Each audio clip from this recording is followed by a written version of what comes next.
Welcome to my quick embroidery and movie find how equipment will be podcast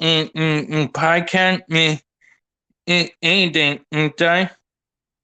Okay, and right back anything going where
ongoing trend. Probably see the Loud House of the Casa Grande is probably good for Nickelodeon to say. Hey, Nate, what's next? Loud House Christmas movie for Best Picture at the Oscars. Uh,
winter special, summer specials. This is pretty much a Valentine's special, so it's like this is cute. Keep buy it if you guys can. Yeah, I know this is technically came out on Christmas season, but nonetheless, like this will totally capture your heart. And let me tell you, you'll end up falling in love with this comic. Okay, just as much as the characters fall in love with each other here, you will instantly fall in love with this comic. So please go buy it. It's well worth the price. Mm-hmm. It definitely was worth it, especially reading through all of this. All right. without further ado, let's actually head over to our main subject today, which is a Loud House Christmas movie review. All right, well, since it's almost Christmas time, it's time to review the latest Loud House movie that is released on Nickelodeon and Paramount Plus on Black Friday. Yeah, literally Black Friday, literally the day after Thanksgiving. That's right, it's called Loud House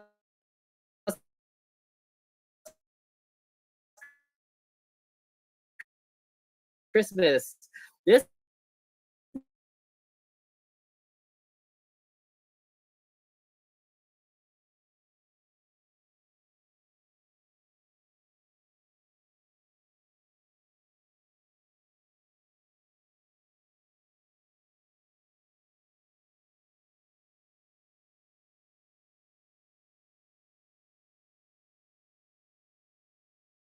fans, we ended up watching the movie, and to say the least, this is why we're having this Loud Casa Talks right now.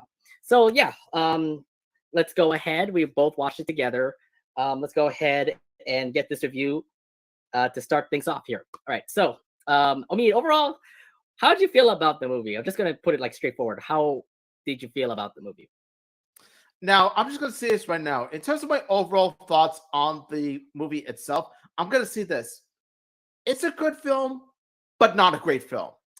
And the reason why I don't think it's a great film, well, we're going to touch upon that later.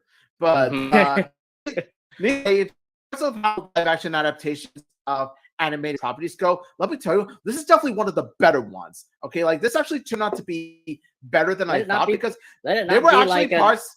There were actually some parts, some aspects where it really did succeed in that field. Let it not be just like an Avatar or what was it? I don't know what are the other live action adaptations, Fairly Odd Parents, Christmas, etc. That kind of movie. At least this one was tolerable, let's say. All right, Yeah, there you go. But then again, it could be also just the fact that we're Loud House fans. No, there's no bias at all. Like honestly, I'm just gonna be real with you. I'll be real with you. Like when I first heard that there was going to be Loud House live action Christmas adaptation, I was like dreading it. I was like dreading it. Mm-hmm. But then later on, wait, wasn't that all of us though? I think all of us were saying like, why are we having a live adaptation? I think our thoughts were thinking like, oh, is it going to be just like the Fairly Odd Parents movies where they literally had 3 movies and they all were like, eh? I mean, yeah. The second and third one were terrible. The first one was like, okay, fine, but then 2 and 3 was like, why would you push me? Even the first one sucked. Oh, really? Yes, it did. Okay, I thought one was okay. Then again, first one didn't really have Vicky. Like, no, yeah, you put that as a deleted scene. Why? Vicky was like the main person who actually like tolerated Timmy Turner. And it made no sense why, Timmy went up falling in love with Tootie, given that, Tootie was the one who was like, it's weird. It was weird. Like, okay, we're not gonna go down this rabbit hole, by the way. Please, just let's continue here. Yeah, but like I said, overall good movie. But now let's actually go ahead and break down everything that we saw from this movie. So let's actually start off at the beginning. So at the beginning, for the first couple of minutes, we get to see Lincoln and the rest of the Louds doing their usual antics in the Loud House, and we get to see the live action cast for the first time. I mean, Omid, from this first couple of scenes, what are your first impressions with the Loud cast? Now, from what I've seen from these first couple of scenes, it really does feel like, I can see that they've put their hearts into the film, especially by its production design and its casting. Like when you take a good look at the movie, even in the first 2 minutes, you can already tell that you are in a live action Royal Woods. Same with the Loud House and its residents. You can tell that it's the Loud House literally coming to life. Like when you see Wolfgang as Lincoln Loud, you see him as the real Lincoln Loud. And the same applies to the other actors and the characters. So it gave me a very good first impression. And honestly, major shout outs to the prop designers and the casting directors for how well they really pulled off the look of the film and the characters. Okay, so the thing about this, like when you first see it, like the window pans all the way to Lincoln's window, the circular window where you see Lincoln Loud. And the thing is that he looks just like Lincoln Loud. Like the Wolfgang actually does look like Lincoln, like even with the little turkey top that he always has, and the orange polo and everything. It just absolutely looks like a 11-year-old kid who's Lincoln Loud, and he looks pretty cool.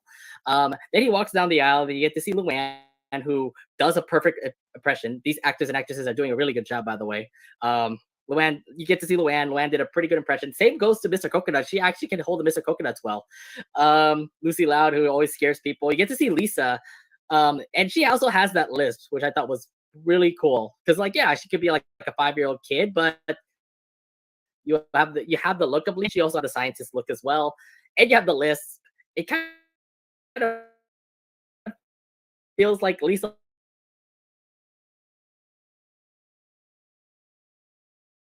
Yeah. Tanya. It's weird because, like, yeah, Tanya was only mentioned leader of the rack, but I love the fact that they put her in this movie. I'm like, but how about everybody else? I okay. feel they all pulled off their characters very well, like I said, but Yeah. especially Sophia Woodward as Luna and Dora Dolphin as Lenny are the standout performances. And then you also get to see the twins, the Allen twins, who were Lola and Lana. I would say the least though, Lola did a pretty good impression. I don't know which twin it was, but Lola did really well. Lana needed more airtime, but to say the least, she had a frog with her. She pretty much Hops. So it's pretty much Lana and Hops just, being dirty and stuff like that. And I love the fact that, like, you get to see the whole, like, buck teeth and everything that's all gone. They're kids and stuff. And then the first impression also for Lynn Sr. and Rita. Lynn Sr., obviously Lynn Sr., and he actually pulled it off pretty well. Like, yeah, I get it. He is Lynn Sr. He is the voice of Lynn Sr. But he can also act like Lynn Sr. as well. And he can also pull off the look. Yeah, it really does show how he could pull off the same character. Like, not just with the voice, but also by physical appearance as well. Like, he can pull it off, like, in both forms. Like, pull off the voice in the animated Lynn Sr., and also it's the physical appearance and the body language of the live action adaptation of the character. Mm-hmm. Yeah, I'm just, so to say the least, overall, like, when you get introduced walking down the aisle with Lincoln Loud, you get to see pretty much everyone is actually on par with the character that they're representing. Like Sophia Woodward, Luna Loud, the twins who are Lola and Lana, Brad Stepanek, who's Lynn Sr. Sorry, I forgot the actors and actresses' names, so please please bear with me here. But to say the least, everybody else did a great job like acting out the character of the Loud. Did a good when you're walking with the Loud, you're just yes.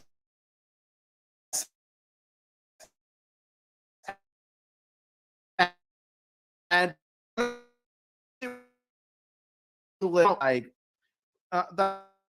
like these actors and actresses aren't very well known compared to the A-list celebrities. Like they're not big names. So I do like the fact that the casting directors, they didn't simply take the easy way out and get Hollywood typecast celebrities to pull off the characters. No, they actually paid close attention to the physical appearances and how well they could potentially pull off the characters. Like they could have easily casted, let's say, Chris Pratt as Lynn Sr. Oh God, please no! Imagine how that would have turned out. Chris Pratt.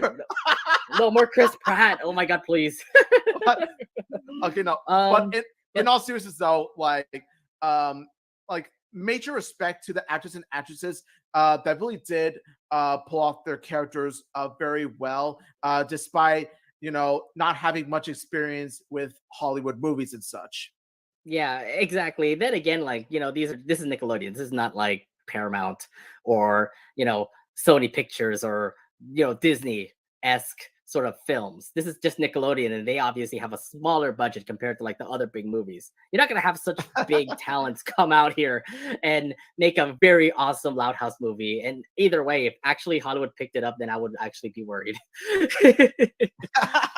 Yeah, no, imagine how Hollywood have handled it. Let me tell you, I don't think they would have handled it too well. At least this was filmed in Atlanta, so that makes it a little bit better.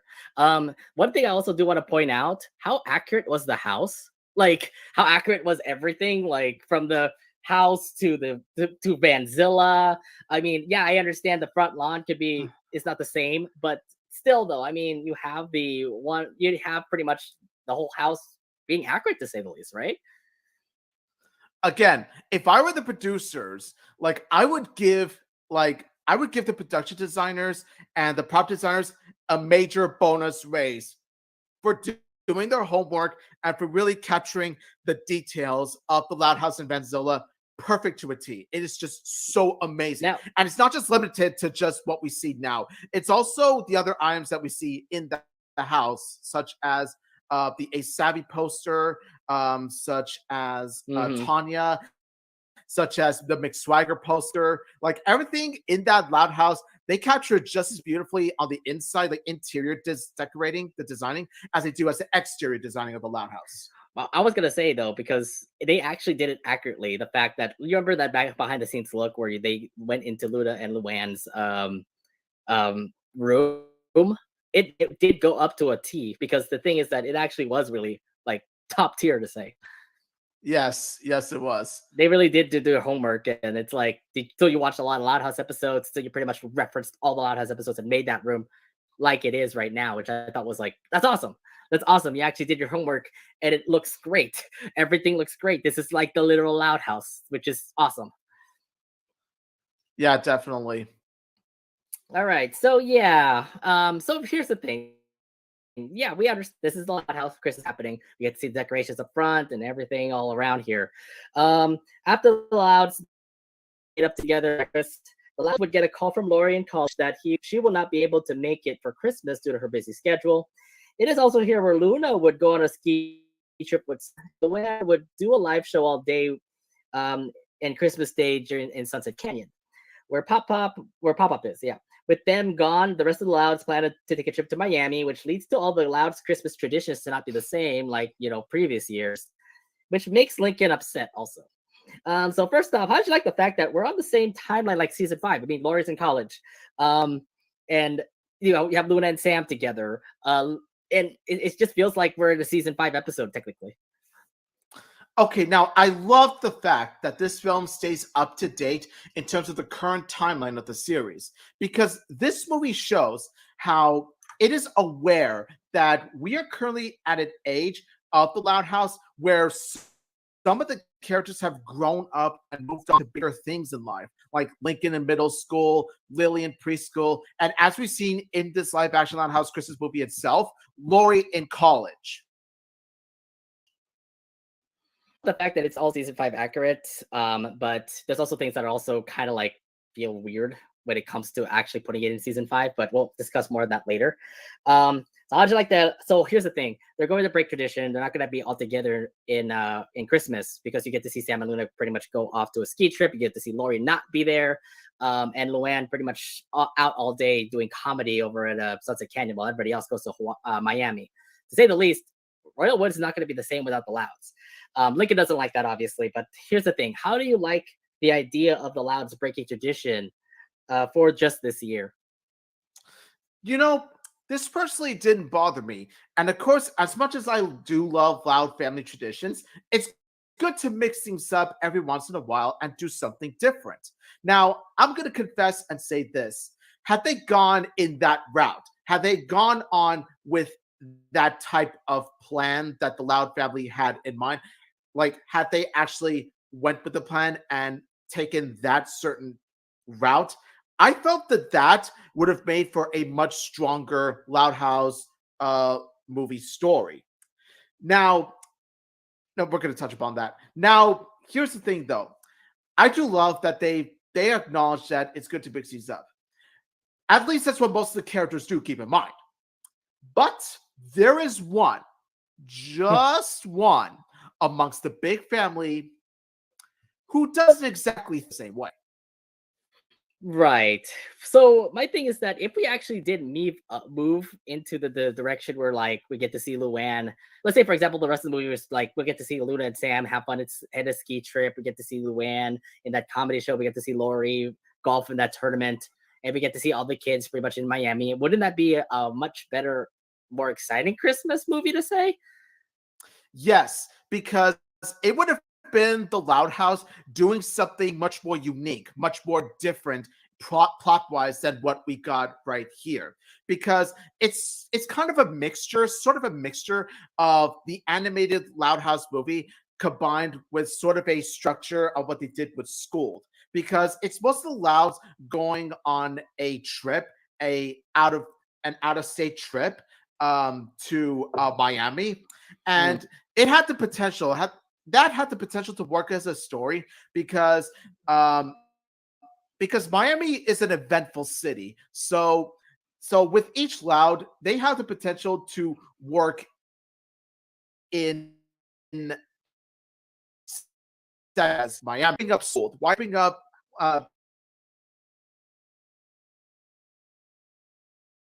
because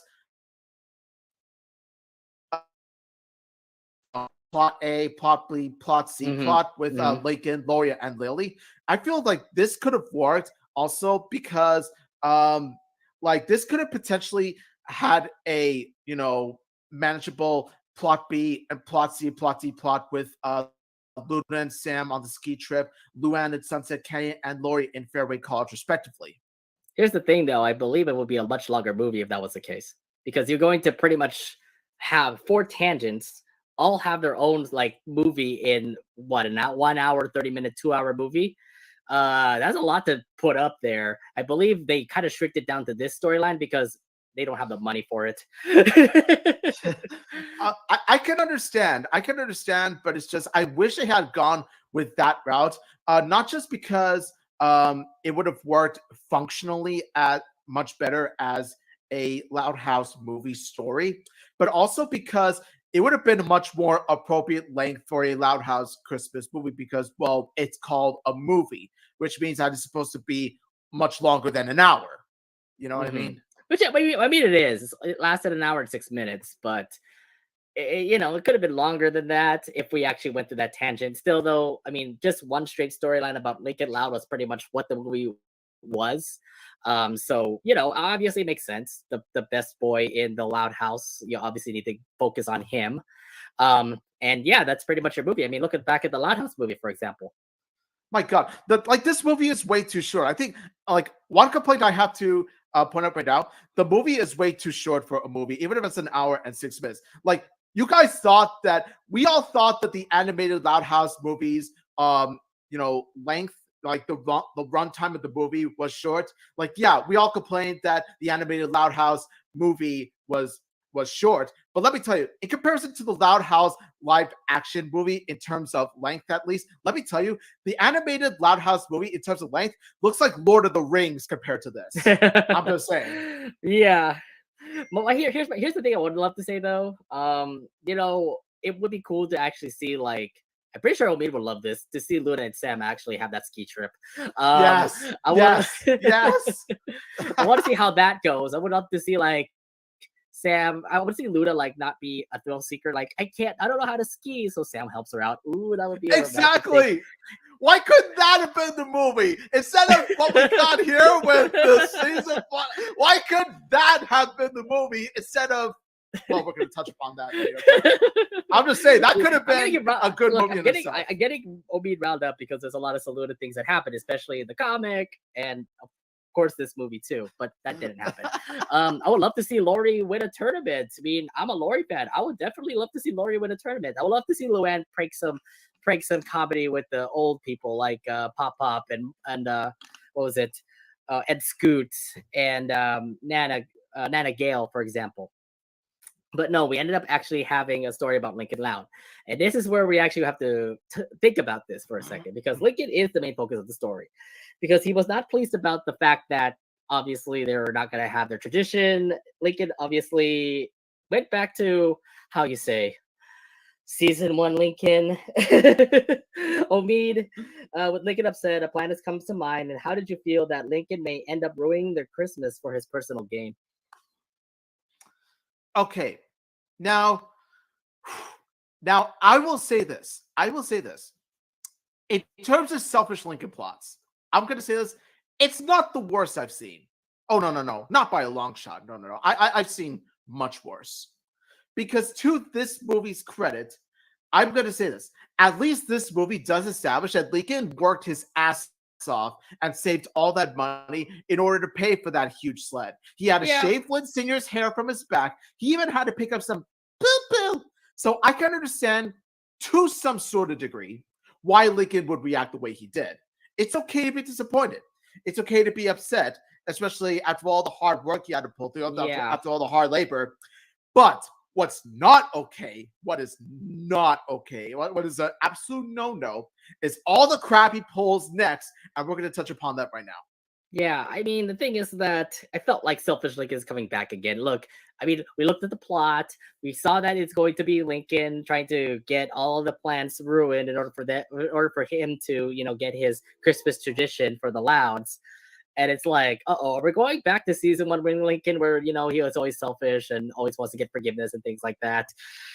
See, that was the worrisome moment, and it's kind of happened in this movie, don't you think? Exactly. And here's the thing. What makes this worse is that this is not an appropriate story plot for something that's supposed to take place exactly. season 5. It's season 5. This is a season 5 episode, technically. This is supposed to be where Lincoln actually matures. This actually just makes it a fallback, saying like, oh, Lincoln is sort of not matured, and he does all of this craziness in the movie. Yeah, and I will say this, like, okay, granted, Lincoln is still a kid. Lincoln still... He's getting older, though. He's in he's in middle school. So you would think that the mature schooled Lincoln will come into play. But no, we're going back to good old Lincoln, who's like sees his cheatings, for example. like it's not the fact that Lincoln acts selfish, period, because let's be honest, even in season 5, Lincoln does have his selfish moments. Look at how the best was won. But the thing is, the problem I have with how the live action movie handles Lincoln is that his selfishness is like way over the top. Like it sort of feels like he's going backwards. He's going like backwards, right. Like season 1 levels of selfishness. That's the problem. If you look back at like how everything was set up in this movie, it kind of feels like Caesar's cheatings, right? Yeah, but the thing with Caesar's cheatings was that what I liked was that like at least Caesar cheatings, they took like a different route with it. Like they sort of like had their own spin on it. But I'm just saying, like, I'm just saying like the whole setup kind of feels like it. I mean, the bed. There was no like cover girls where he actually like dressed up as other people. Oh no, he did. What am I talking about? He did actually dress up as an old guy. So you kind of feel like it, right? Like Caesar's cheatings kind of feels like it. This is not for a gift, but it kind of feels like he wants to have his own way when it comes to like, family things. Yeah, I will say this. Like, this is like this whole movie is exactly what we thought Caesar's cheatings was going to be. But then, like I'm gonna say it's like the Loud House live action movie is sort of like an alternate Caesar's cheatings, where like, what if Caesar's cheatings still went by the numbers, like beat by beat, followed the exact same, what? Like this Loud House live action Christmas movie answers the question: what if Caesar's cheatings went that route? Right, exactly. So to say the least, though, it felt weird considering that Lincoln is just gonna be all about Lincoln trying to like be selfish and stuff like that. So we'll explain more as we continue on. We're getting more down this rabbit hole anyway. So here we go. Lincoln and Clyde are now teaming up to bring Lincoln the Christmas traditions that both of them love to see. By the way, Clyde loves these loud Christmas traditions, by the way. I didn't know about that. Otherwise, well, that was in the movie, by the way. Otherwise known as their very long operation name that Lincoln should think of a shorter name for. To say the least, he wants to ruin all the plans his family has made to make sure his family has the usual Christmas tradition that he loves. Oh, first off, Omid, what are your thoughts on Lincoln and Clyde knowing they'll make this kind of plan? Yeah. Of course, Clyde will play this role as Lincoln's yes man. Of course, that will happen. I mean, it's not like, I don't know, Clyde has a voice of his own and has potential to be the voice of reason. Am I right, Nickelodeon? Am I right? And seriously, like what makes it worse is that Clyde just straight up ditches his dads in order to help Lincoln out with this plan. Like he just straight up ditches them. It's sort of rubbed me off the wrong way because it's sort of out of character for Clyde. Because yes, while Clyde can be a bit of a sidekick, a bit of a yes man to Lincoln, like there are certain limits to that, and at least like at least like he doesn't pull off the kind of crap that he does here in order to fall Lincoln's to tend to Lincoln's every win. I mean, I love the fact that they have the chemistry of Click and McCloud, but I don't know about this. Like, it kind of feels we're going back to season 1, for example. Like, Clyde has always been the yes man to Lincoln, and you've seen that in season 1. So we kind of are falling back into the season 1 trip, aren't we? Yeah, and that's kind of the problem with Clyde's role here. Like, Clyde is essentially like plays as a season 1 version of him, where he's essentially like, Lincoln's yes man. And yes, while Clyde still is Lincoln's sidekick, like as we've seen in later seasons, like we see that there's much more to his character, especially in season 5, especially where like there are times where he can hold his ground. There are times where he can stand up to Lincoln. But here, he just stands to his every whim. My thing is that Clyde matures and you get to see him have his own episodes. This time around, it's just more like, hey, I'm going to be there with you, buddy. And I mean, like, yeah, it does help with the Click and McCloud like relationship to say, but remember the old times when Clyde actually could do his own thing? He doesn't really have that in this movie. Yeah, what happened to that? What happened to that? Like I said before, like it's not like he's got a voice of his own. It's not like he can be his own character. Am I right? And look, he supported him throughout the whole thing. I mean, he made that Sharkadile. He was pretty much backing him up with all of the plans during this operation. I mean, to get everybody back home, to say the least. So yeah, let's go through this plan here, because first we go first to Lori, whom she got a package, which is Lynn Senior's figgy pudding, which also worked to make Lori go home. With the help of Bobby, they're on the way to Royal Woods. Explain your thoughts on this scene where Lori goes back home. Okay, first, my heart goes out to this delivery guy that had to send Lori this figgy pudding, because let me tell you, Lincoln made the job worse, that poor guy. Second, it's nice to see Lori and her college dorm. Third, I do like all the reactions that Lori has towards the figgy pudding. She hates the smell, but at the same time, she can't help but cry and love it because it reminds her of her father. And as we've seen in the show, Lori and Lynn Sr. have a very special bond. Like, you can make the argument that it's honestly one of the closest Loud family bonds in the entire series, especially from episodes like Can't Hardly Wait. Fourth, oh, hi, Bobby. Like, we get to see live action Bobby there. But where's live action Ronnie Yen, damn it? Huh? Where's live action Ronnie Yen? Why would you bring it up? Why would you bring it up? I get it. Like, only Bobby. Fifth. No, that's all I got.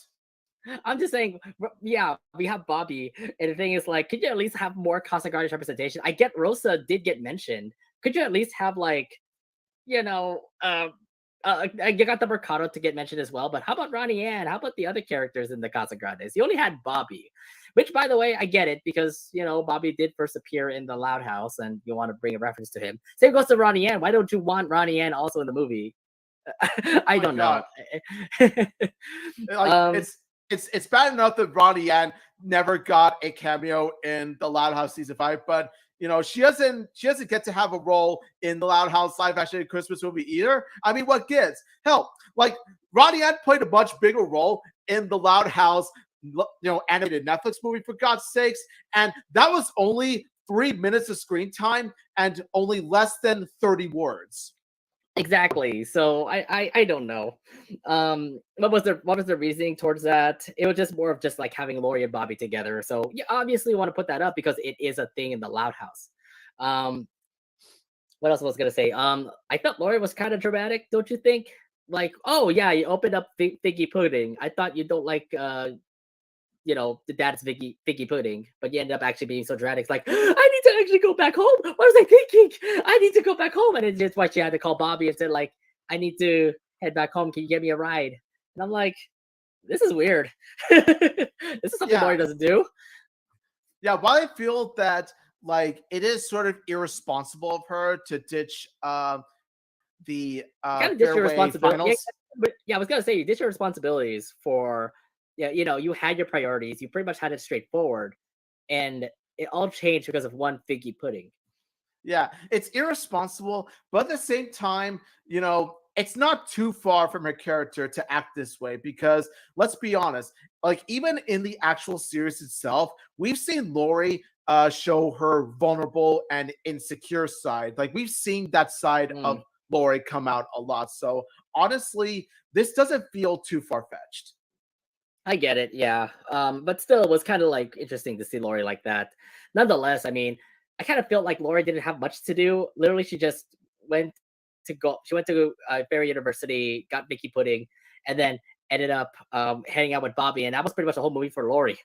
She was just hanging out with. He was hanging out with Bobby throughout the cold winter, night to get from Barry University all the way to Royal Woods, and that was it. I think that was pretty much all the importance about Lori there. Yeah, like she had more chemistry with Bobby in the movie than her own family, which is kind of a shame. Then again, Bobby only had like what 2 minutes of airtime to say. Up Lori, and pretty much driving Lori to driving Lori until he didn't have any gas. But let me tell you, Bobby like is definitely boyfriend material. That is one dedicated boyfriend. Yeah. Him having to drive her all the way, like while he's freezing his ass off, like driving all the way to Royal Woods, specifically so Lori can spend time with his family. Let me tell you, that's a dedicated boyfriend, if you ask me. For sure. But still, like I said, maybe we could have actually had more stuff with Lori in this case. But nonetheless, I mean, an appearance of Lori still is already great as it is.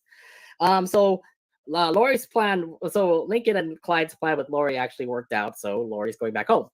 On to Luna, where Lincoln and Clyde would make a message for McSwagger, which he invited Luna Loud to rock with him at the same time of Sam's ski trip. First off, what were your thoughts that Lincoln was ruining this Saluna moment? Of course, don't you dare, Lincoln. Don't you dare do that. Okay, now the other stuff he does is bad. Okay, yes, some of the other stuff he does is bad, typical bad thing about stuff, but they pale in comparison to the atrocity he pulls off here. Let me tell you, nobody messes with Saluna. Nobody. Honestly, this is where I went from disliking to wanting to strangle him in his little neck. Oh, wow. Yes. Oh, and before you tell me, well, technically it was Luna's fault for, picking Mick over Sam. Well, I'm going to make that counter argument like right now. Wait, what? Like I've heard arguments saying technically it was Luna's fault for picking Mick over Sam in the first place, and I'm just like, I've actually got a counter argument for that. I kind of want to say that too, but yeah, Lincoln ruined that Saluna moment. I never expected to actually like try to ruin the moment where like I get it, like Luna like McSwagger more than Sam. That kind of felt that way because yeah, Luna and Sam already had a date together where they were going to be like in a ski trip for the whole Christmas weekend, to say the least. But Lincoln had to be the one to actually pop in and say something about McSwagger. It's like, okay, so the plan worked, but at the same time, wait a minute, Lincoln, are you thinking straight here? Aren't you a little bit mature? I mean, don't you like Ronnie Ann? Don't you feel like a relationship thing is about to like a relationship disheartening is going to be unfolding in front of your eyes? Like you're ruining a perfect moment between two people just because of your selfish needs, Lincoln. Yes, how dare you, man? Just how dare you? And some of the fact that is my OTP, like honestly, that part just really, especially pissed me off of that. Not just because it's selfish Lincoln, but it's selfish Lincoln ruining Saluna. Like honestly, it's just this is something you never expect. Bad things. Two bad things combined together. You never expect from Lincoln at all. Like you never expect Lincoln to actually ruin a relationship. What is happening here for this? What mad Lincoln Loud here? Again, the worst thing live action Lincoln Loud has ever done is this. Never mind the Sharkadale crap. This is it. All right, so I want to hear this too because Luna actually rocking with McSwagger was a little bit better than Sam, than dating Sam and heading off to a ski trip with her. I don't understand this part here, but was it odd to hear Luna rocking McSwagger more than Sam? Now, most people could say yes, and surprisingly enough, like I know it's going to be surprising for you guys to hear me say this, like even as this is speaking as a Saluna shipper, a diehard Saluna shipper myself, and as a Saluna shipper myself, even I have to say I honestly don't think so. Now, I've heard some arguments that it was Luna's fault also for choosing to block with Mick over going skiing Mm-hmm. with Sam. Now, yes, while yes, Luna's choice here wasn't the best move she made, I'm gonna be honest. Like when you look at it, when you look at Luna's character arc in the series, it's actually quite understandable why she would make that decision. Because if you pay close attention to the show, you know that Mick Swagger was really the one who changed Luna's life. Because if it weren't for him, she wouldn't have found her passion for rock music. Like, if it weren't for Mick, she wouldn't have been Luna Loud. If it weren't for him, she wouldn't have been the Luna Loud that we all know and love today. He is what keeps Luna going. He is what motivates Luna to pursue her passion, to give her music talents to the world as Mick has for years. And not only that, but there are episodes, especially House Music and In the Mick of Time, where he has actually played a significant role in the episodes, and especially when it comes to Luna's growth and development. So honestly, as much as I adore, and I mean I adore Saluna with all my heart, hence why I hate Lincoln here, I honestly don't blame Luna for making the choice she did. Even if it did break Sam's heart, which, of course, don't get me wrong, I felt bad for Sam. But here's the thing, though. Even I have to question, why didn't she get excited as well? I mean, isn't Sam a Mick fan too? Wouldn't Luna have brought Sam along to rock Didn't we with hear Mick? about this during In the Mick of Time, for example? I thought Sam was also a huge Mick Swagger fan too. Exactly. So that was a bit of a continuity issue that I don't appreciate. I think it was a continuity issue because the thing is that why don't Luna actually bring Sam? But then again, Sam had that trip, so I would imagine that, hey, we already planned this trip, Luna. Why are you already bailing my plan with Mick Swagger? So I kind of feel guilty for Sam too, considering that, yeah, this plan is all set up. Why are you bailing me out because of Mick Swagger? Do you like Mick Swagger more than me? So that's the thing that kind of irked me. That's the reason why I kind of felt like, Luna, this is kind of out of character for you. I understand that this is the idol that made you the rock star, Luna Loud. But you also had chances where you actually did meet up with Mick Swagger. Come on, House Music, In the Nick of Time. Why not have a time off with Sam here? Well, to be fair, Luna did have her dates with Sam as well. Like she spent a significant amount of time with both of them. But like I said before, I would say because Mick changed her life, it's understandable why she would go that route. I would say though, why not have Luna and Sam go together? I mean, we do want to see more chemistry with them. Look, we're not going to see much of it. I mean, we have seen a couple of moments where like Luna and Sam do like date together, but I believe in this movie, for example, Sam and Luna with a moment like this could be like better to actually watch instead of actually having Luna rock with Mick Swagger to say. Yeah, and honestly, okay, to quote a great friend of ours, the queen of continuity herself, continuity, what's that? Not in this movie. Not in this movie. Not in this moment. Not in this moment, apparently. I think Sam deserved better. God damn it, Luna. Why would you do that to Sam? She's an innocent young woman. How would you do this, Luna? Yeah, like Sonny, if you're watching or listening to this, like this moment made me quote you. So, like shout out to you for coming up with that. Okay, well, nonetheless, Lincoln and Clyde's plan worked out. Luna is about to stay home and rock out with Mick Swagger, quote unquote. All right, so let's move on to Luann's operation in the plan here, because Lincoln and Clyde would set up pranks around Sunset Canyon where all of the members would get pranked on, like Scoots having a face full of pudding, Nana Gale getting sprayed on by Mr. Coconuts, and Pop Pop getting pied on. This would eventually fire Luann as the Christmas headlining show. Omid, your thoughts on this whole scene here in Sunset Canyon? Okay, now, is it just me, or did I find it a bit odd that not only did, Pop Pop and Nana Gale not see right through Lincoln and Clyde's disguises? Like, I mean, seriously. They literally say it, like, right there. It's like, do I know you? Do I know you from somewhere? Yeah, it looks like I know you too. Those kind of words. It's like, no, yeah, but those guys.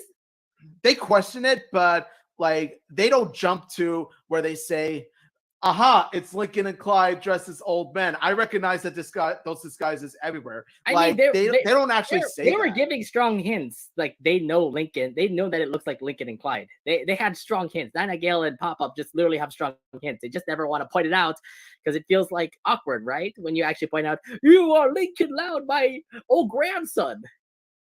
Yeah, and honestly, like that's sort of a problem because like as we've seen like later on in the film, like when Pop Pop tries to stick up for Luann and like after Luann's pranks go wild and stuff like that, um Pop Pop does try to stick up for Luann, but then after a pie gets thrown at his face, Pop Pop's just like, okay, screw Luann, just fire her. It's like I'm just like Yeah, that's so out of character for Pop Up, out of character for Pop Up, because I honestly don't buy the fact that he would just, turn against his granddaughter that easily, even if it is a pie to the face.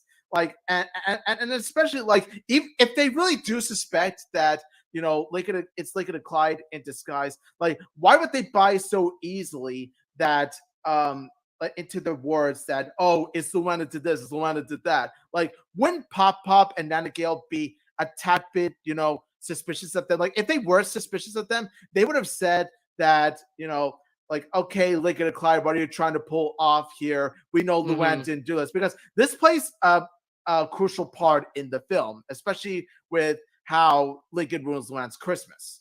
yeah, he pretty much did because of this whole like a ruse that Lincoln and Clyde did. Because literally they just pretty much set all the pranks around Sunset Canyon that Pop Pop, Nana Gale, even Scooch herself, she's innocent by the way. Made Luann fired because of all these pranks, and it's pretty much Lincoln and Clyde setting this all up. And this kind of reminds me, like, Luann during April Fools, where she'll always prank around everywhere. This kind of reminds me of like what Luann would do during like April Fool's Day. But this time around, it's Lincoln and Clyde trying to do it on Christmas Day. So it's like, Yeah, yeah. exactly. But like Pop Up should know. Pop Up should know that Luann wouldn't just do that to the seniors Sunset County. She wouldn't do that to like old people. I mean, out of malice. You heard him. You heard him before. He literally said like, "It's my granddaughter. I know she might be a little bit crazy, but we could tolerate that until he got pied in the face and then said fired her."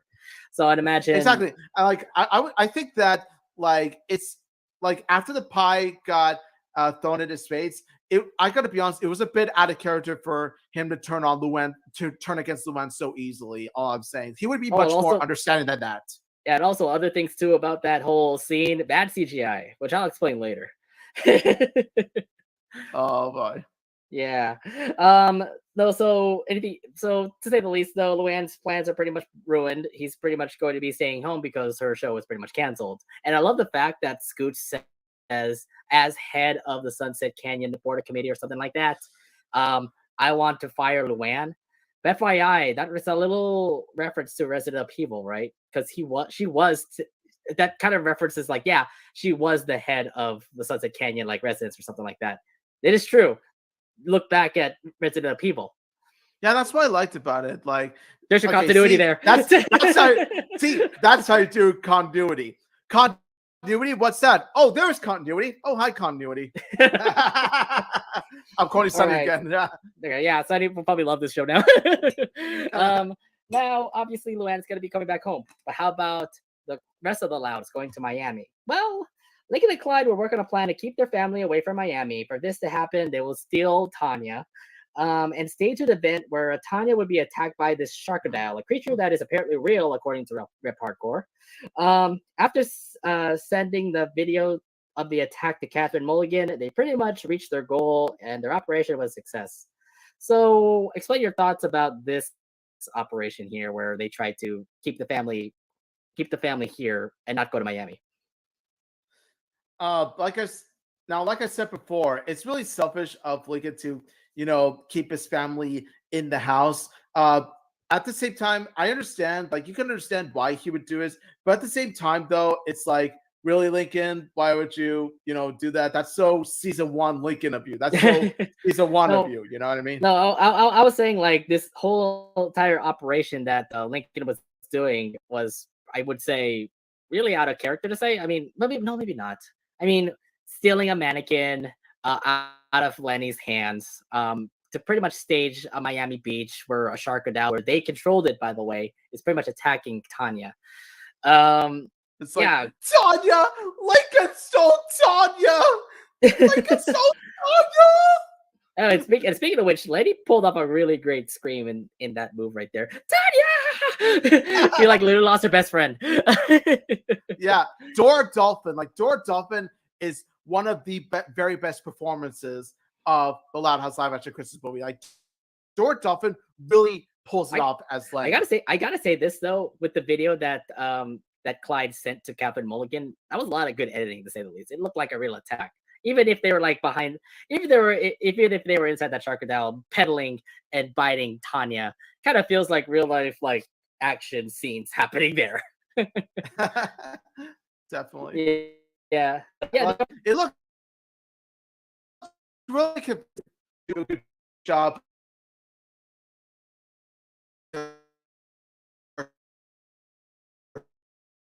Even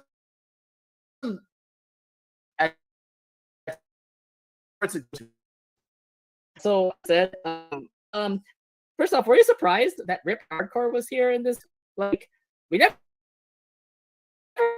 heard Rip Hardcore, I think, since Senior or something like that.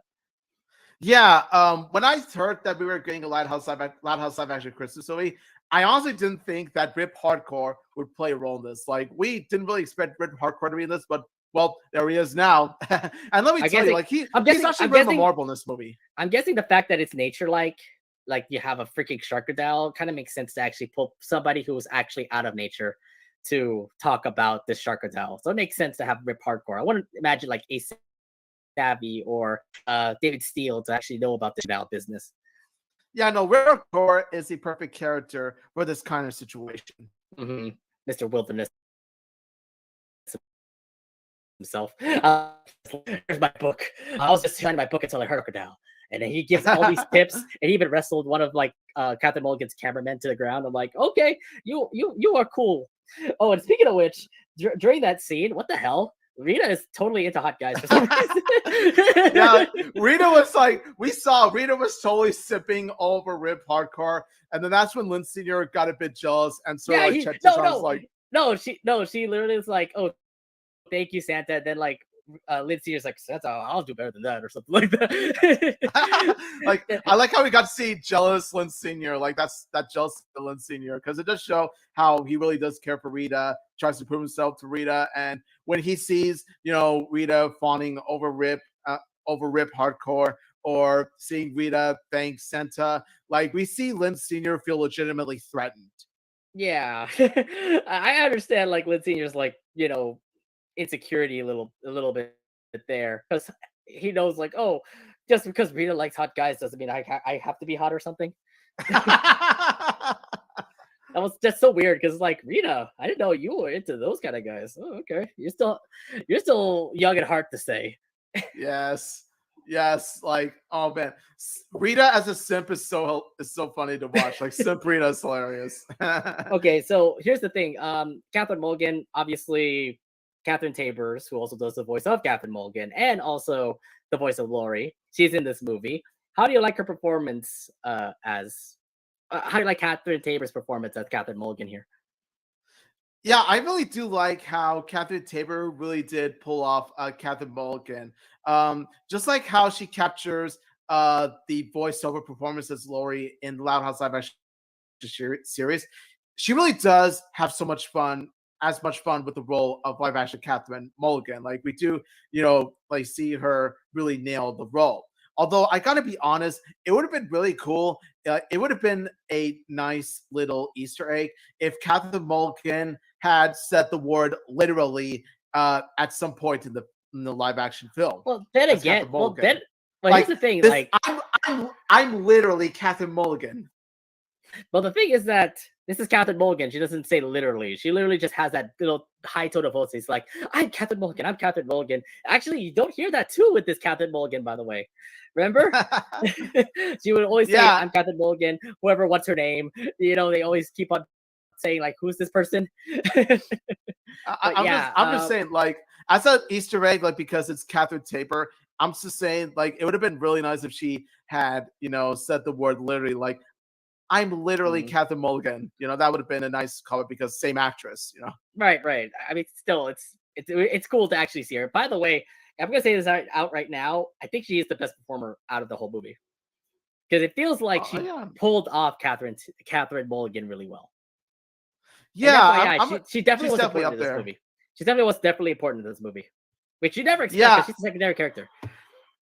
Yeah, honestly, like it really does say something when Catherine Mulligan is a much more significant character live action than animated. Like live action Catherine Mulligan ends up being a better character than her animated counterpart. Yeah, I know. Really rare. It's really rare. It's actually really rare. It's really rare.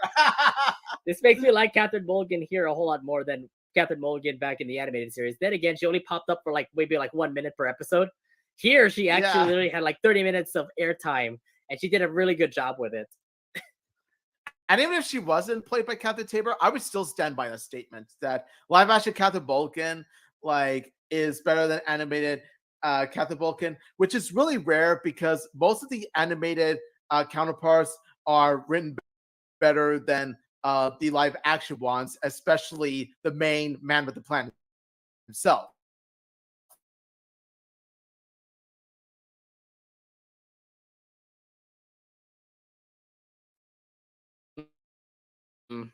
Well, again, but it took, especially what we've been talking about right now. Yes, again, you do not ever mess with Saluna. You just don't do that. That is zero tolerance. That is crossing the line right there. All right. Nonetheless, though, Lincoln and Clyde did end up succeeding with their Operation Very Long Name. That needs to be a shorter name for Lincoln to actually rephrase it to. So let's talk about what happened after that. Because it seems that Lincoln got his wish and that everybody would be at the Loud House for Christmas, but not everyone was okay with that. Unfortunately, all the Louds were mostly upset about it. Lola will not be a part of a pageant. Lynn would not see the Miami Dolphins, which, by the way, I thought NFL would actually take that down. But Sam would break up with Luna. Oh boy, that was a big hard one. No! Why? Something to break up. Why? Oh God! Oh, my heart. I think Sam knew Luna was a bit. I mean, she should do something better than Luna. This movie, Luna, was so bad. Again, live action Lincoln. If I get you, your scrawny little neck, I'm gonna. You little. All right, Homer Simpson. Lenny would be fired from her job. Lana would see Hops depressed. Lori would be stuck on a road with Bobby since they ran out of gas. I mean, even the parents were disappointed because they really wanted to go to Miami. So yeah, Lincoln did make a huge boo-boo, and now he needs to fix everything up again. Omid, major boo-boo. Omid, where have we seen this before? What were your thoughts on this moment here? Okay, I'm confused. Is this taking place during season 5 or during season 1? Because to me, the way the plot is going, it totally feels like a season 1 movie. It totally feels like it. It feels like Lincoln Loud's character is going backwards instead of forwards. This kind of plot has happened numerous times before. And because this has happened before, it makes the movie feel so predictable. It makes this movie feel so by the numbers. It makes it feel so lather, rinse, repeat. And let me just say, as someone who has been looking forward to the live action Loud House Christmas movie somewhat recently, I feel like this live action Christmas movie had the potential to be much better than that, story wise, okay, production wise, character design wise, and all this stuff, that's all good stuff. But it's just I wish that the plot, the story of the Loud House live action movie was as strong as the aesthetics of the Loud House live action movie. It's so weird because it's like, wow, we're going back to the old times. We're Lincoln did some boo-boo stuff. Now Lincoln has to go on and fix everything. It just feels just like season 1 again. I'm like, oh, we're really going that route? I thought season 5 actually had a better Lincoln Loud. But no, we're going through this. Yeah, we're witnessing Virgin Lincoln when we should be watching Chad Lincoln. Okay, Exactly. I don't know. this is the season 5 timeline. Where's Chad Lincoln? Damn it, Chad Lincoln is nowhere to be seen. It We're feels just like seeing it feels like we Virgin just went, Lincoln. yeah, like what Omid said. It feels like we just felt backward, just saying like, oh yeah, Lori's in college, and you know everybody's Luna's with Sam and all that junk, but we still have the selfish Lincoln that we're seeing here. I'm guessing Lincoln never grew up, which is wrong. I mean, according to the live action version, apparently. I don't know. I feel like the movie kind of felt out of place, especially when this part happened. So how crazy do you think things got, especially for a few louds like Luna and Lenny? Again, Lincoln, what you did to Saluna, unforgivable. Just straight up unforgivable. Just how dare you? Just screw you for that. Second off, not only do I feel bad for Luna, especially when she sings that song, like, oh my god, I just wanted to give Sam a huge that hug. freaking scene. Oh my god. Like Oh my God. literally, Luna, you can totally see Luna heartbroken. The fact that Sam Oh. broke up with Luna. It's like, Sam broke up with me because I was gonna hang out with Oh, Luna. oh, Luna, come here, son, give me a big hug. I just want to give Luna the biggest hug. I'm just like, Lincoln, how dare you do that to my girl? Just how dare you, Pat? Honestly, like I said, this is even worse than the Sharkadile catastrophe. You know what's weird? yeah, you know what's weird I'm going though? that far. Lincoln kind of said like that wasn't supposed to happen. I'm like, Lincoln, do you know about love? I thought you know more about don't. like this love sort of thing. Apparently you don't, because yeah, it was not supposed to happen. Sure, it wasn't supposed to happen, but you don't know about what's going on in relationships and stuff. Aren't you called man with a plan for a reason, Lincoln? You're called man with the plan because you think things through. And now, like, you're sort of thinking, oh, that wasn't supposed to happen. It's like, what the hell do you think was going to happen, Lincoln? What did you think was going to happen? Oh my god! Man with the plan, my ass. Man with the plan, my ass. This is a bad Lincoln to say. Okay, we get it now. Okay. So there are other things that also came out from this moment in the movie. Lisa Lenny. trying to Let's take talk care about of Lenny. Okay, yeah, talk about Lenny. Lenny yet. I feel bad for Lenny also, especially when she cried out, like much similar to how Luna was crying because of Sam. Lenny was crying because of Tanya and how she got fired again. Nice touch of continuity from Crimes of Fashion. Right, and the firing just felt so bad too. Just because she lost Tanya. Maybe she could have been more responsible by not looking for her. I felt like literally like when Tanya was missing, she started going around like writing hers in the whole mall trying to find Tanya, to no avail, and then ended up firing her. So Lincoln did make a boo boo too on that one as well. Again, man with a plan. Right? Yeah, dude. Luann, by the way, when she got fired, she also cried a bit. Also, Mr. Coconuts being like the comedic Mr. Coconuts that he is. What about me? It's not about you, Mr. Coconuts. That part got me. That part got me. That part got a laugh out of me, no lie. In an otherwise sad scene, like, it's good to have, lighten the mood up a little with Mr. Coconuts. So very nice touch on that. Yeah, and I did feel bad for Luann though. And just like I said, Luann actually does a really good Mr. Coconuts, and also does her own Luann voice as well. The acting was definitely perfect there. Even if she was depressed, she even also got angry. You get to see her angry voice over Mr. Coconuts. So yeah. It's not about you, Mr. Coconuts. Yeah, that was it. There was also that one part where Lisa, had this like concoction where they can actually take care of the Sharkadile, but instead kind of ruined humans. I mean, you put the spray onto Lynn Sr., look what happened to him.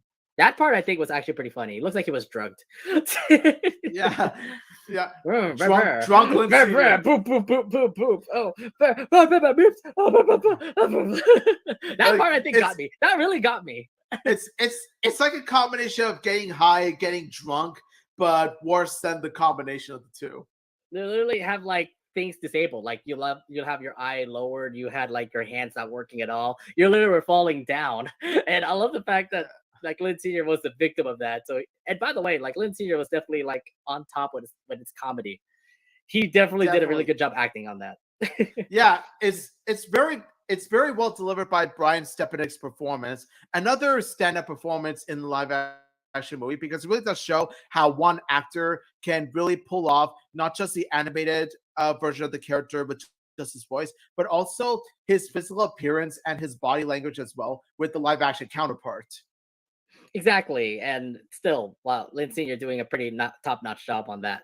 One more thing that I also kind of felt weird about it too. Do you remember when when Lori had to call Rita just because it's like, "Hi, Mom, I was supposed to surprise you to go over to the Loud House, but we're stuck. Can you pick us up?" And then we're gonna pick him up. I love the fact that Bobby said, "I love your mom." I'm like, what the fuck is that? That's so weird. To be fair, like although I gotta say this, yeah, when Bobby says "I love your mom," that's most of the fandom here. to be fair, Rita does. There is like a striking resemblance between Rita and Lori. To be fair on that. Yeah, I get that, but I felt that weird. I'm like, Bobby, you're into Rita for some reason. We're not getting to that territory, okay? Or we cancel. We're keeping it family. Keep it, Christmas. But we said simp, by the way. So you got canceled. Thanks, Omid. Right. Plead the fifth. Anything else you want to bring up from this moment here? Yes. Now there's this one moment where when Rita does arrive to pick up Lori and Bobby, Bobby was like, "Oh, I gotta make these deliveries, otherwise Rose will get mad." And then we see that Bobby had food the entire time, and Lori's like, "You had food this entire time."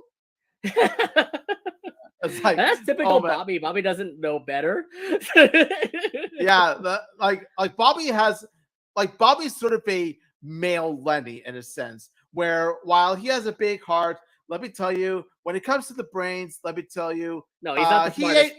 He ain't exactly the brightest bulb. He's not the brightest bulb. Let me just. He's not the smartest fellow. It just makes Bobby a whole lot funnier to say.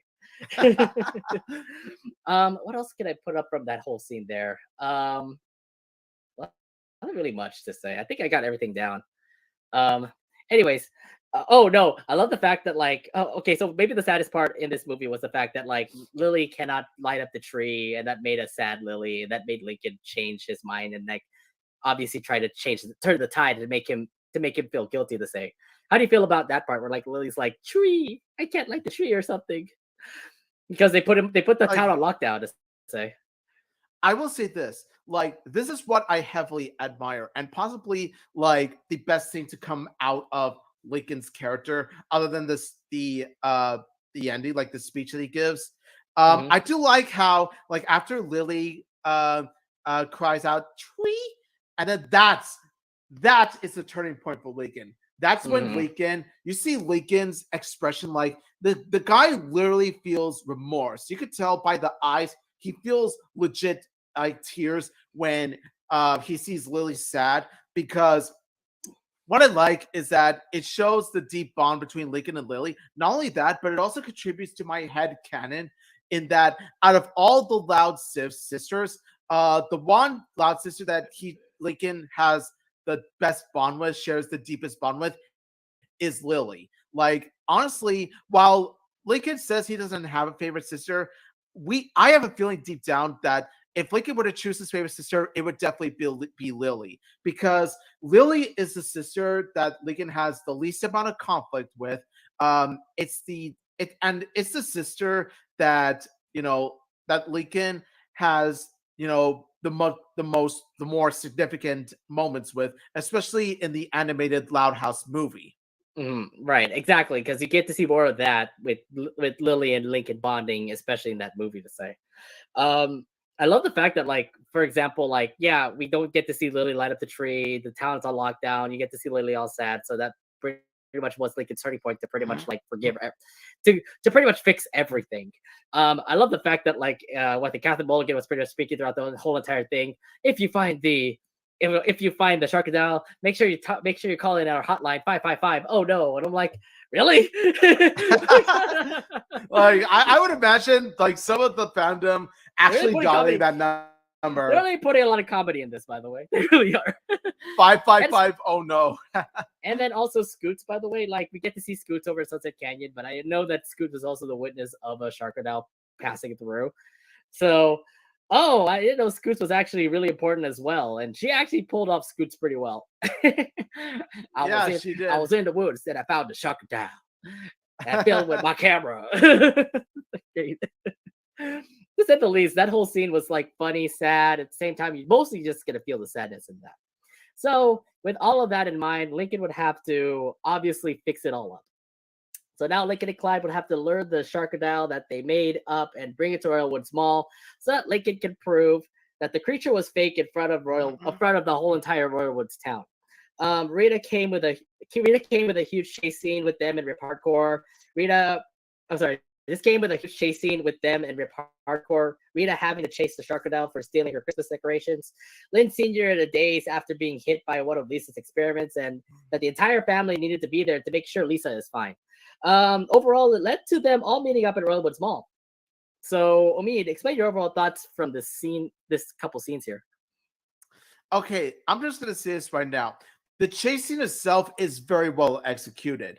Like the chasing itself really does capture that Loud House spirit, because usually how Loud House episode climaxes go, they usually end up being some sort of chase scene or some wacky comedic moment, wacky comedic scene.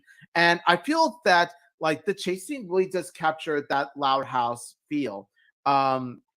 Especially when it's pulled off really well, especially when they pull off that over the topness. And it's pretty much one of those things where it's translated really well from animated to live action. So I really do like mad props to the chase scene for that. And also, I do love like Lisa, like, oh my god, like if there's one character consistency that worked very well in this movie, the best, it's definitely Lisa. Like, oh my gosh, like whereas Lincoln went backwards with this character, Lisa went forward. Like we still see season 5 Lisa being awesome and being badass that she is, like she decides to go and chase after the Sharkadile herself. But that was pretty awesome to see. And I do love how the rest of the Loud sisters show concern for her and decide to go after her to save her, because like it really does capture that moment, really does capture the Loud family bond, the Loud family spirit as in the animated series. Exactly. And still, I love the fact that, like, they're still trying to team up for each other. I love the fact that, like, even the Loud family, that, Lisa is going to be all crazy when it comes to her experiments and stuff. Knowing that the Sharkadile is over at the Royal Woods Mall, she immediately just goes out and says, I'm going to go fight that Sharkadile. I'm like, wait a minute, how about your sisters? And I love the fact the sisters actually, like, teamed up together to save Lisa. They literally put their hands together to save Lisa. But of course, even Mr. Coconuts, Mr. Coconuts put his hand too. It's like, Mr. Coconut's supposed to save Lisa as well. So Mr. Coconut is part of the family. I love the fact that, Lynn Sr. was still in a daze, that he was even cooking around the kitchen, and then obviously turned out to be a huge mess. Oh, man. Like, that turned out to be a disaster. I know. But then again, he was just, like I said, over with whatever the thing that Lisa had at that concoction. So, yeah, Lynn Sr. would obviously drive. I don't know if it was drive the girls, but nonetheless, they all did arrive over at Royal Woods Mall. They didn't explain that, by the way. Did it just walk over there? Because it felt like they walked over there, because I remember Rita was the one driving Vanzilla. So something tells me that just like was able to walk over there. Royal Woods Mall is very close. Or maybe they took the bus or some sort of ride share. I want to believe that, because honestly, even if it is for Lisa, like, honestly, I would doubt that they would actually walk all the way or run all the way, because let me remind you, it is really cold out there. Like, you even saw Bobby and Lori like freezing their asses off when they drove all the way to Royal Woods. Mm-hmm. Like if that had been the case with the Loud family walking all the way to Royal Woods Mall, even if it's for Lisa's sake, we would have seen them like freezing their asses off as well. Like we would have seen like sort of like the frozen icicles in their faces. Yeah, just what happened to Lori and Bobby to say. Yeah, they have frozen icicles as well. Yeah. So one thing I also want to bring up from this scene is the fact that what was it? Going through the mall with that Sharkadile, so they pretty much like went through and ruined everything. the whole chase scene was also weird considering like you also have so many camera angles. Like you have in front of the Sharkadile and you have in front of Rip Hardcore. You totally have a green screen of Rip Hardcore literally driving in the back and going through the forest to say. And you also have a camera right on top of that little driving little scooter that I forgot the little cart that Rip Hardcore had. So they literally went through a lot of those camera angles to actually get the perfect shot. To say the least, the chase scene looked great. Some of the angles that I see is kind of like maybe we could have actually done that a little bit better. Yeah, like I think that's exactly what like. I will say this: like these special effects and the camera angles aren't the best in the movie. Most of them are serviceable, but there are some parts where it's like, yeah, they could have been done better. Yeah, we'll explain more about that later as we wrap up our review here. But here we go. Look, all of the Louds are pretty much all together, which means that Lincoln would have to obviously confess and give a huge apology. So with all the mayhem pretty much done, Lincoln would reveal himself to be the Sharkadile to everyone's surprise, which is interesting because everyone's saying like Lincoln. He would apologize to his family for messing everything up, and to no surprise, his parents would forgive him. And at the end, the family would be reunited. Best of all, Lily did end up lighting the Christmas tree, and Luna would perform for the Royal Woods community. Omid, we got to talk about how this Lincoln Loud. Wait, we got to talk about this now because it really does boil down to your Lincoln Loud formula. Can you explain to our Loud House audience about this and how this was applied in the movie?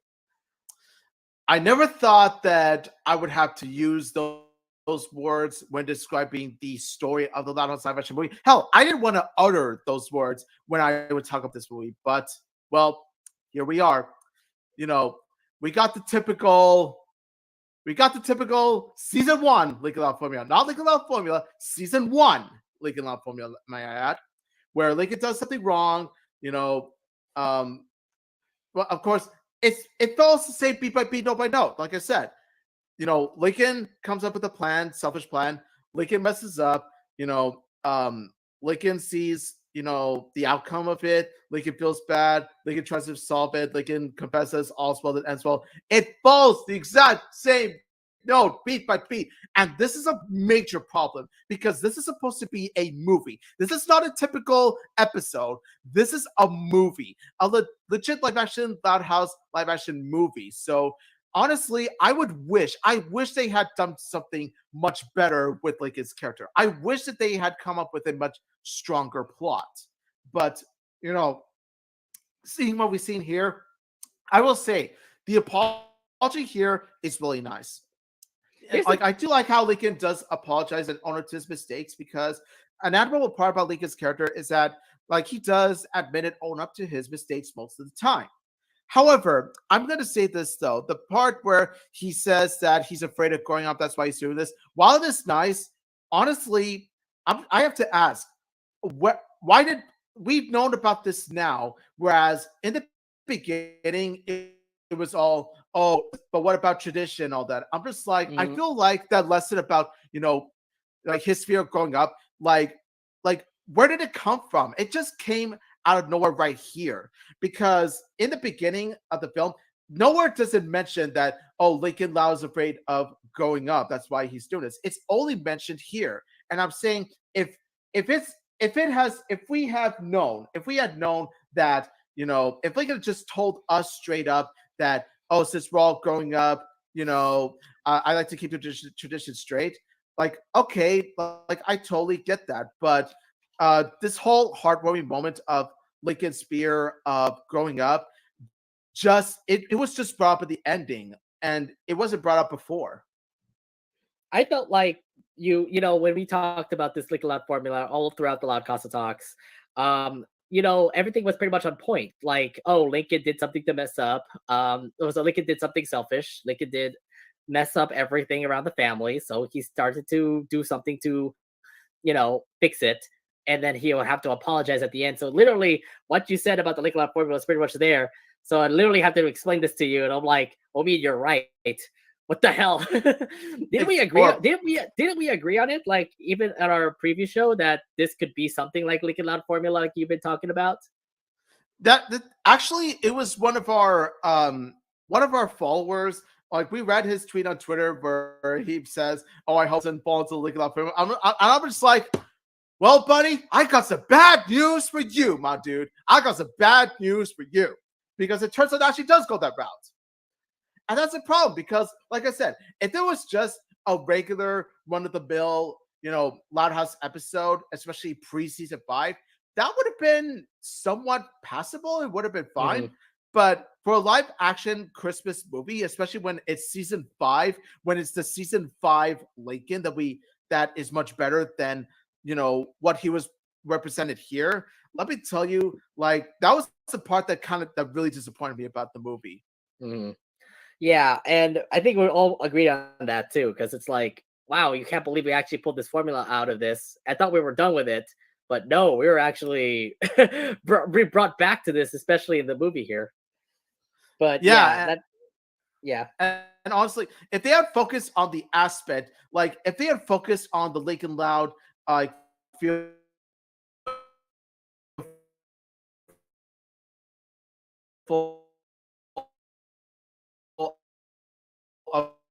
of growing up, if they had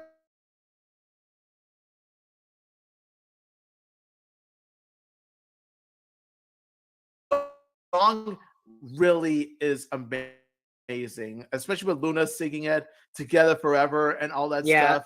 But then comes afterwards where they all gather around for the Christmas, Christmas and all that stuff. That's our next scene. But I just want to see about this whole entire scene here where he apologizes and all is forgiven to say.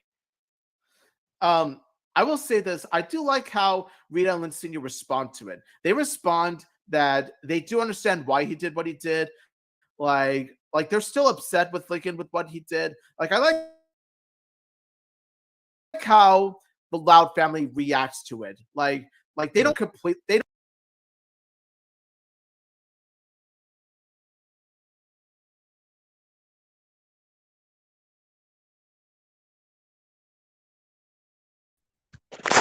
Okay, right, wait. Hello? Hello? Hello? Hello? Hello? Hello? Hello? Hello? Hello? On time and poopy. Okay, go.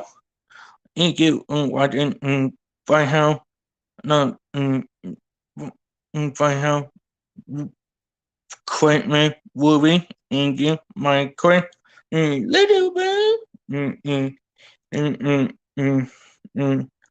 on, find how, quite, on, Nick, movie, on, Nickel, on, for, thank you, watching, you in the nighttime. Bye.